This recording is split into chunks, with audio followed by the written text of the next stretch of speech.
GMA.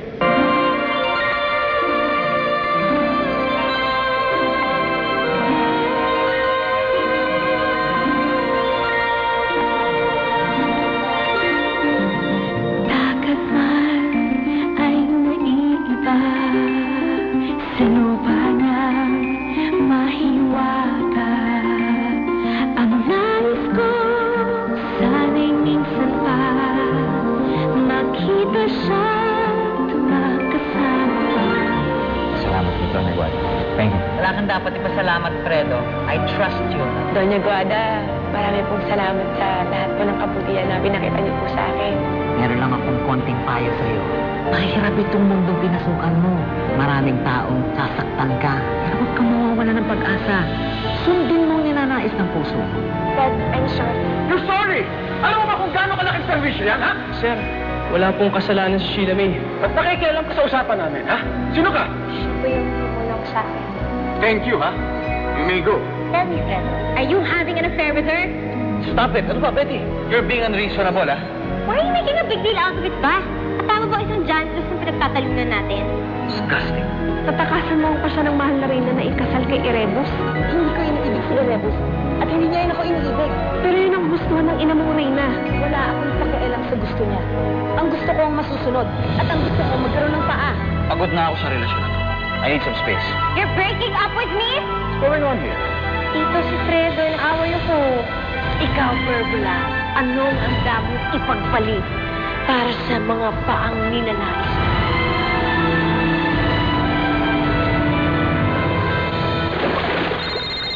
Hello? Good morning, Sir Fredo. Nasaan na yung papeles na pinagawa ko? Kung isang linggo pa yan, I'll get to that, sir, right away, sir.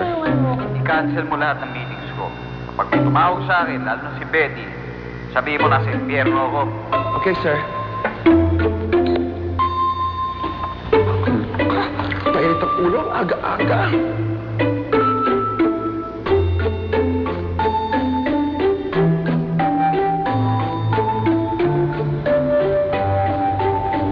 Kanina ka pa? Ano ba? Siya nga pala, ginawa kita ng reviewer. Nabasa mo na nga pala sa chemistry, chapter 6. Ayan. Kung may tanong ka, tanong mo na para discuss na natin. Siya nga pala. Bigay sa akin ng daddy mo. May sa uli na lang. Ano to? Wala akong kabayarang ibibigay sa'yo. Isa akong prinsesa ng Sirenea. Kaya kahit anong ipag-utos ko, gagawin mo nang walang kapalit. Ay, nakakatakot naman. Ha, ha, ha. Ano palagay mo sa akin? Papayag na lang ng libre ng garong-garong ng walang kapalit. Sabi nga kayo, ang gulo-gulo nyo. Kunin lang po namin yung basura. Ay, teka lang, ano to? Papasok yung dalawa dyan? Eh kung meron mawala, pagbintangan ako, pagbintangan kayo, madami ako ng dahil sa yung dalawa, pag-alamera kayo, nakakaloka. Sensya ka na. Kasi gano'n lang talaga yung body ko. Sinaktan ka ba?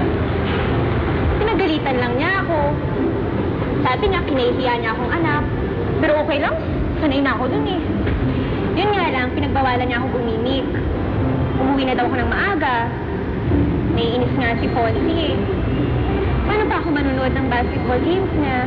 Mainit po ang ulo ni Papa Juicy. Aba, malay ko, no? Wala akong pakialam. Basta ang alam ko, hindi siya papasok at hindi rin mainit ang ulo. Kanina nadamay ako sa kanya. I'm a happy person, but now I am not! Woo! Eh, baka po natawid sila ng shota niya.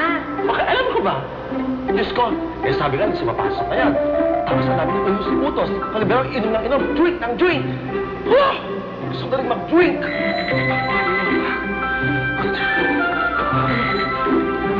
Juan Carueta, this is Shari speaking. How may I help you? Shari, nasaan si Fredo? Ay, ma'am, good morning po. Naku, si Sir Fredo po nasa impyerno po siya. Hindi po siya pwede istorbo. May meeting po siya ngayon. Ewan ko sa'yo.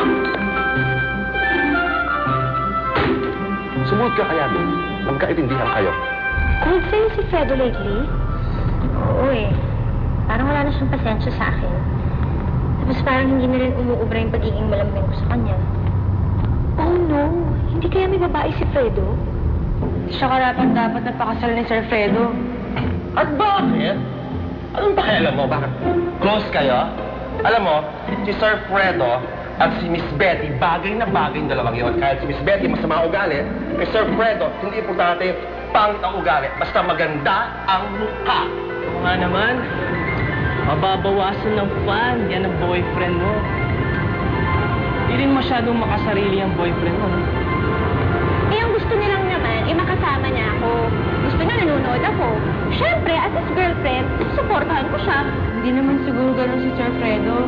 Ala, ang close! Close! Nakakaloka ka! Diyos ko! Alam mo, alam mo, Isabel. Taga saan ka, Isabel, ha? Alam mo, ang mga lalaki, pare-pareho yan. Lahat ng lalaki, pare-pareho. Manggagamit.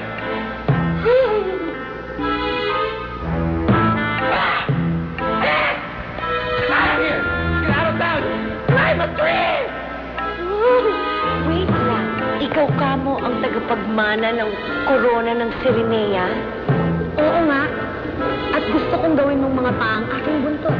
For that, I can't say no to the prinsesa of Sirenea. Matutupad ang iyong kahilingan, Verbla.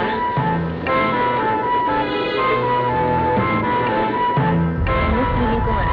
Siguro may lumalandi sa kanyang babae. Eh, sino naman kaya? One of his models? Malamang.